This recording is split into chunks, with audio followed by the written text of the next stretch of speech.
विधान भवनाबाहेर विरोधकांनी पायऱ्यांवर आंदोलन केलेले आहे। ड्रग माफिया ललित पाटील प्रकरणात विरोधक आक्रमक झालेले आहेत। ललितवर कारवाई करा अशी विरोधकांची मागणी आहे। ललितला पाठीशी घालण्याचा सरकारचा प्रयत्न आहे असा आरोप विरोधी पक्षनेते वडेट्टीवार यांनी केला आहे।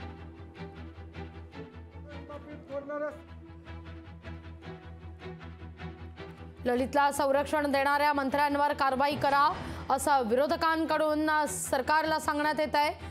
ललित प्रकरणामध्ये कारवाई का होत नाही लवकरात लवकर अशी विचारणा विरोधकांकडून करण्यात आली असून जोरदार पायऱ्यांवर घोषणाबाजी करण्यात आली आहे। ललित पाटीलला ज्या पद्धतीने मदत करणाऱ्या फक्त कॉन्स्टेबलवर कारवाई आहे। कॉन्स्टेबल याच्यात दोषी असतील हे 100% जरी असलं तरी कॉन्स्टेबलची एवढी हिंमत नसते की वरिष्ठ अधिकारी सहकार्य करल्याशिवाय ललित पाटीलला मदत झालेली नाही। आणि म्हणून ह्या ललित पाटीलचं जे ड्रग्ज रॅकेट आहे नुसतं ललित पाटील नव्हे, नाशिक नव्हे, संभाजीनगरला येऊन अहमदाबादच्या पोलिसांनी कारवाई केली, खोपोलीला येऊन नवी मुंबईच्या पोलिसांनी कारवाई केली।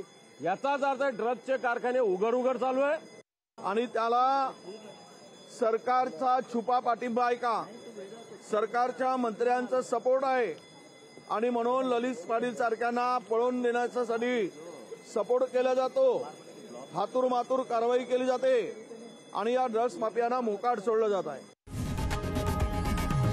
लोकशाही मराठी ऐका, पहा, जागरूक रहा।